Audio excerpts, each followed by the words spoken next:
Dirty dealings, corporate battles, consumer woes. This is Evening 5.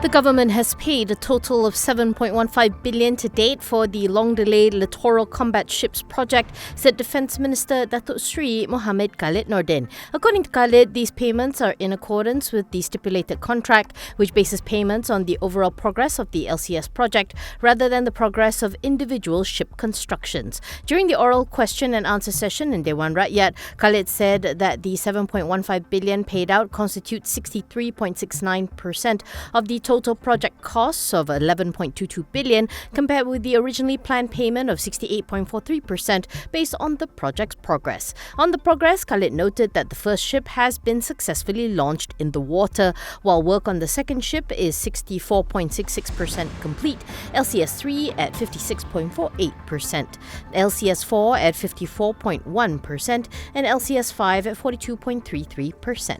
As such, Khaled said that the government is confident that the LCS deliveries will be on schedule as planned starting from August 2026. On a separate matter, Khaled said the ministry has abandoned its plan to acquire the retired HMAS Anzac from the Royal New Zealand Navy, citing its unsuitability and the absence of clear government benefits. He acknowledged that the ministry had previously considered acquiring these ships as a strategy to address delays in the LCS construction.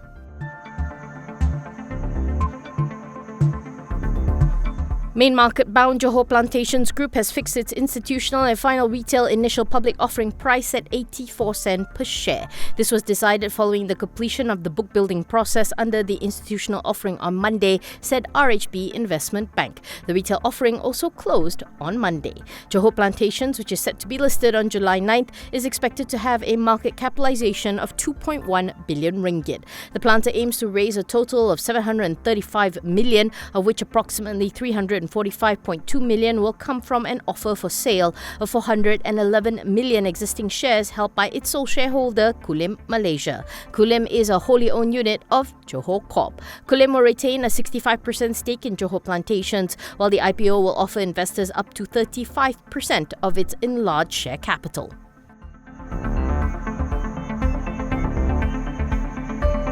Catcha Digital said that it will co-found KS Lagi, a new digital media business scheduled to launch in the second half of this year. The company has inked a JV agreement with the founders of Keluar Sekejap, former Health Minister Khairi Jamaluddin and former Information Chief of UMNO Shahril Hamdan. In a statement, Catcha Digital said the company intends to assume the commercial and business responsibilities for the existing Keluar Sekejap's business and KS Lagi. Additionally, KS Lagi will create and distribute new media content across Catcha Digital's existing network that reaches about 20 million Malaysians every month. Keluar Sekejap claims to be a fast-growing media brand centered around thought-provoking conversations and has achieved tremendous success in the digital media space since its launch in 2023. It has amassed over 1.4 million subscribers and followers across its social media platforms and over 39 million views on YouTube. Catcha Digital Chairman Patrick Grove says that this collaboration aligns with its mission to build a leading profitable digital group in Southeast Asia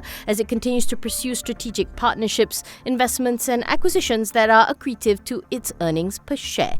In March last year, Catcha Digital completed its acquisition of a 100% stake in iMedia, which specializes in providing digital media and advertising solutions to clients in Malaysia. Financially, Catcha Digital recently recorded its fourth consecutive profitable quarter, where prior to this, the company had been loss-making since the first quarter of FY 2019.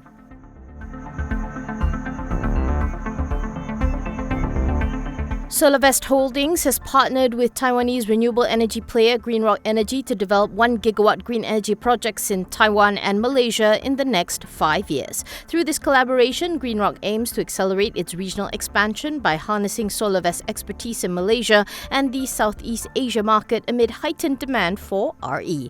According to Solarvest, GreenRock recognized Malaysia's potential in this regard, which aligns with the government's ambitious target of achieving 40% green energy by 2035. RM7.15.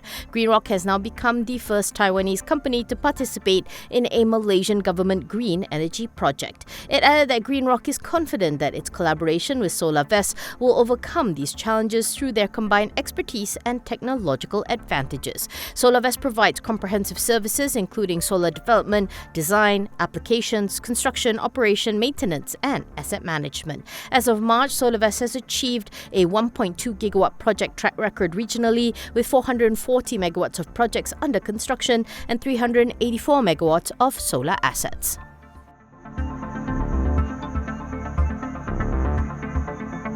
Marine transportation and offshore storage company EA Technique Malaysia received shareholders' approval for its proposed regularisation plan at the company's AGM. This marks a pivotal step in the company's efforts to regularise its financial status after being classified as a Practice Note 70 company for more than 2 years. The regularisation plan involves the issuance of up to 795.75 million new shares and the exemption of businessman Datuk Wira Mubarak Hussein Akhtar Hussein and Votier from the obligation to make a mandatory takeover offer. The offer will raise 79.6 million, representing approximately 60% of EA Technique's enlarged share capital. EA Technique's CEO Nasrul Asni Muhammad Dain said, following the successful completion of the proposed regularisation plan, the company's immediate strategic priority is to lift itself from the PN17 status. He added that its turnaround plan was a pivotal milestone in demonstrating its sustained profitability over 7 consecutive quarters from the third quarter of 2022 to the first quarter of 2024. This is the second regularisation plan, as the first was withdrawn after a potential white knight, businessman Tan Sri Abdul Rashid Abdul Manaf, pulled out after the plan was unveiled.